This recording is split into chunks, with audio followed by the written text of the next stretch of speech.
గారు మీకంటే ముందు మాకెలా తెలుసంటే, ఒక బ్యాంకు ఎంప్లాయీగా తెలుసు. బ్యాంక్ ఎంప్లాయీ నుంచి స్టేజ్‌కి ఎక్కాడు. అందుకని నేను ఫస్ట్ ఈ మూవీ చూడటం జరిగింది. నాకు ఒక కథ చెప్పాడు. ఆ కథలో నేను మంచి ఇన్‌స్పైర్ అయ్యాను. ఇన్‌స్పైర్ అయ్యి నేను కొంచెం ఆ కథ గురించే నేను మళ్ళీ ఈ మూవీ చూశాను. అసలు ఎట్లా ఉందా? ఏంది? ఈ అబ్బాయి ఎంత కష్టపడుతుండో అని. నాకు చాలా స్పెసిఫిక్‌గా ఉంది. ఈ పెన్ మీద అట్లే కాకుండా దాంట్లో మంచి మెసేజ్ కూడా ఉంది. పెన్ మీద అట్లు కామెడీగా ఉన్నాయి అనుకుంటున్నాం కానీ కొద్దిగా మెసేజ్ కూడా ఉంది. మంచి యాక్షన్ సీక్వెల్ కూడా ఉన్నాయి 2, 3. చట్నీ ఉంది, దోశలు ఉన్నాయి, అన్నీ ఉన్నాయి. దాంట్లో కావాల్సిన మసాలా మొత్తం ఉన్నాయి. అందుకని నేను కొంచెం ఆయనతో స్నేహంగా చాలా రోజుల నుంచి మేమిద్దరం కలిసి ప్రయాణిస్తున్నాం. నేను ఒక బిల్డర్ని కానీ అతనితో నేను చాలా బ్యాంక్ మేనేజర్ అప్పటి నుంచి నేను కలిసే తిరుగుతున్నాను ఇద్దరం. దాన్ని బట్టి కొంచెం అబ్బాయిని కొంచెం ఎంకరేజ్మెంట్ చేయాలని నేను వచ్చినాను. ప్లస్ మీరు కూడా చెయ్యాలి. మీ అందరి సహకారంగానే ఉంటే అబ్బాయి కొంచెం బాగా ఫ్రీగా చేయగలడు ఏ పనైనా కానీ. బాగా కష్టజీవి, డే అండ్ నైట్ బ్యాంకులో డే చేస్తాడు, నైట్ ఈ షూట్ చేస్తాడు, నైట్ ఇంకొక వర్క్ ఉన్నా చేస్తాడు. ఇక్కడి నుంచి అతను ఉండే దగ్గర దగ్గర 35 కిలోమీటర్ లెంత్లో ఉంటాడు కానీ అక్కడి నుంచి ఎవ్రీ డే వస్తాడు జూబ్లీ హిల్స్. ఎర్లీ మార్నింగ్ లేచి ఎవ్రీ డే వస్తుంటాడు.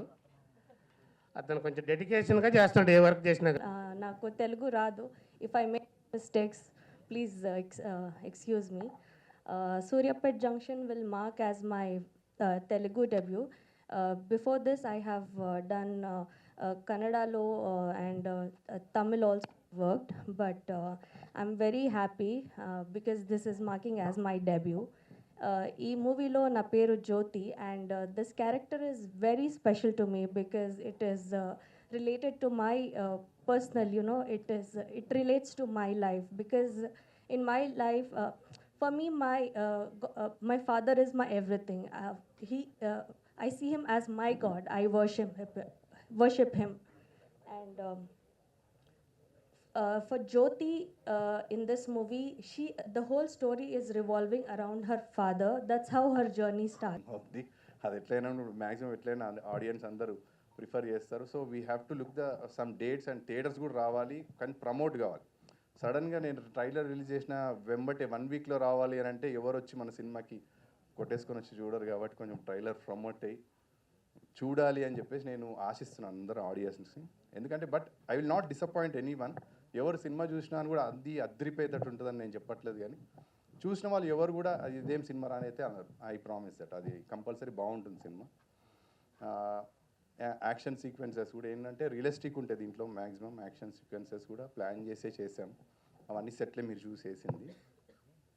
కొంచెం కష్టపడ్డాం ఆ ప్రొడక్షన్ వైజ్లో అని కూడా, దేంట్లో అయినా కూడా కష్టపడ్డాం. ఇందులో 2 మ్యూజిక్ డైరెక్టర్స్, రోషన్ గారు, హరి గౌరవ్ గారు, హనుమాన్ మూవీ చేసినట్టు 4 సాంగ్స్ ఉన్నాయి దీంట్లో. ఇంకేం చెప్పాలంటే ముఖ్యంగా మా డైరెక్టర్ గారు కూడా ఎంత కథ రాసినా అని కూడా కథ మీద డిపెండ్ అయినంతకైనా చేయకుండా కథకి ఎలా కావాలో దాని ప్రకారమే ఆయన చేశాడు. ఆయన 100% ఇచ్చారు దీంట్లో డైరెక్టర్ గారు చెప్పాలంటే.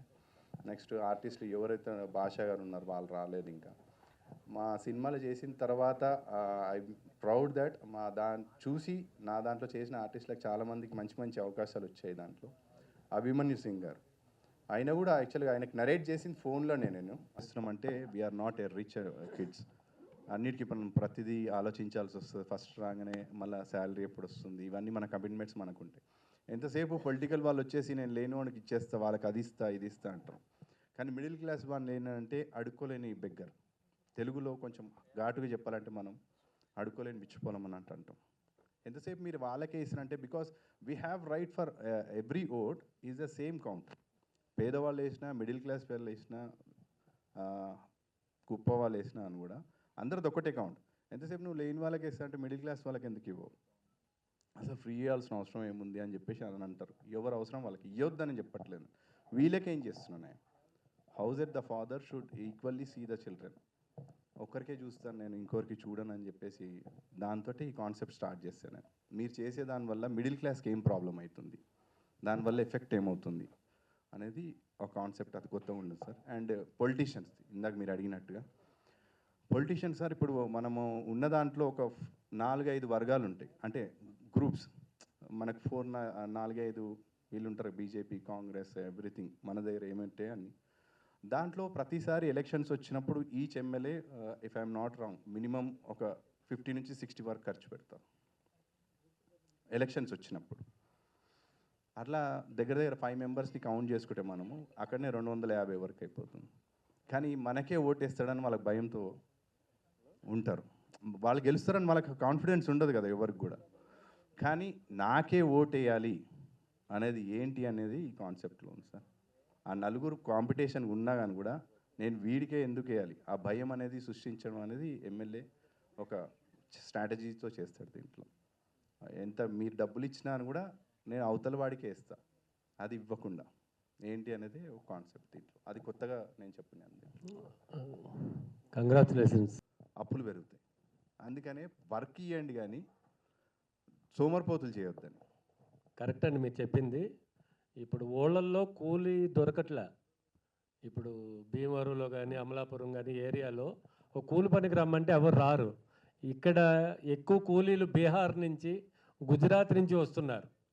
ఈ ఫ్రీ పథకాలకు అలవాటు పడిపోయి వాళ్ళు అసలు పని చేయటం మానేసి, మీరు అన్నది ఎగ్జాక్ట్ మాట, ఎటుపోయి మధ్యలో మధ్యతరగతి వ్యక్తే ఇబ్బందులు పడుతున్నాడు. మీ సినిమా ద్వారా మధ్యతరగతి వ్యక్తులకి మంచి జరగాలని కోరుకుంటూ all the best. Thank you sir, thank you. Eshwar garu sir ఇది ఇప్పుడు సినిమాలో ట్రైలర్ చాలా బాగుంది.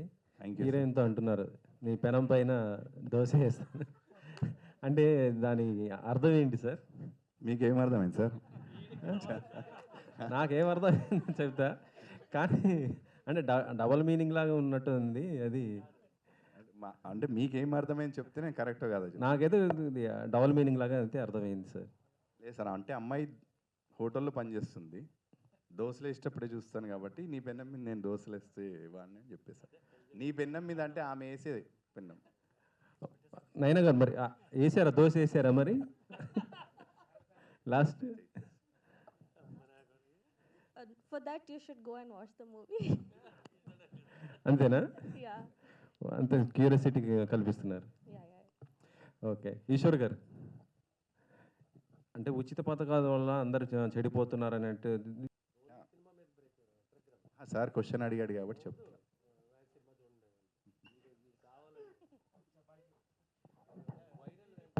ఈశ్వర్ గారు సార్ చెప్పండి. ఇప్పుడు సామాన్యుడికి, ముఖ్యంగా మీరు ఇందాక అన్నట్టు మధ్యతరగతి వ్యక్తికి ఉచితాలు కొన్ని అవసరం. ఒకటి ఉచిత విద్య, ఉచిత వైద్యం, ఉచిత న్యాయం. ఇవి కాకుండా మిగతాయి వద్దంటున్నారా మీరు సినిమాలో? లేదంటే పర్టికులర్గా ఇవి ఉచితం కావాలంటున్నారా మీరు? యాక్చువల్లీ ఈ సబ్జెక్టు మాత్రమే తీసుకోవడానికి కారణం ఏంటి? అంటే నేను సబ్జెక్ట్ చేయడానికి కారణం ఉంది. ఎందుకంటే మీరు ఇందాక చెప్పినట్టు that point is there in this movie. ఏంటంటే ఇచ్చే వాళ్ళకి ఫ్రీగా ఏవైతే ఇంపార్టెంట్ అవి ఇచ్చేస్తే అవసరం లేదు మీరు అన్నట్టు.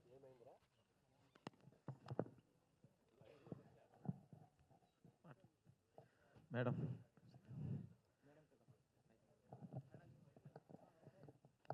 నమస్తే మేడం. Namaste, sir. సో ఇవాళ వస్తున్న సినిమాలో హీరోయిన్స్ గ్లామర్ రోల్స్, హరిబురిగా ఉండే డాన్స్ మూమెంట్స్ ఇవన్నీ చేస్తున్నారు. సో సాంగ్స్లో చూపిస్తున్నారు కామన్గా. సో సినిమాలో చూస్తే పల్లెటూరు వాతావరణం, ఆ నేపథ్యంతో చక్కని లంగా ఓణి కట్టుకొని ఒక తెలుగింటి అమ్మాయి ఇట్లా ఉంటుందని నేపథ్యం చేశారు. సో ఈ క్యారెక్టర్ మీకు ఇన్స్పైర్ చేశారా, లేకపోతే డైరెక్టర్ హీరో గారు చెప్పిన ప్రొడ్యూస్ చేశారా? Sorry, little bit I didn't understand. I'm so sorry.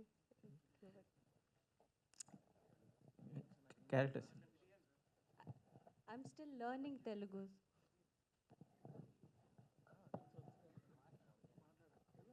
Okay, I got. అంటారు మూవీలో. మీకు అదే ఈ మూవీలో ఉన్న లుక్ ఏంటనంటే లోవర్ మిడిల్ క్లాస్ వాళ్ళే ఎంజాయ్ చేస్తున్నారు. కథలో మాత్రం నా కంటెంట్ చెప్పబోతుంది వాళ్ళకి. నేను దాని మీదనే మొత్తం మీకు ఇందాక చెప్పినట్టు ఈ మూవీలో అన్నీ ఉన్నాయి. ఎంజాయ్ ఉంది, కాలేజ్లో ఏం చేస్తారు ఏంటని. But I have taken the line పాత్లో ఉంటుంది తప్ప దాని మీదనే మొత్తము సినిమా అనేది ఉండదు. మిడిల్ క్లాస్ వాళ్ళకి అర్థమవుతుంది నేను చెప్పేది. ఇప్పుడు యాజ్ మనం ఆ సినిమాలో మనం ఆ కంటెంట్ చూపించామా చూపించకపోయినా అని కూడా we can understand. For example మీరు చాలా మూవీస్ వచ్చినాయి. ఒక నేమ్లీ తీసుకుంటే బిచ్చగాడు మూవీ తీసుకుంటారు. అందులో ఒక చిన్న డైలాగే మనకి ఇప్పటికి గుర్తుంటుంది.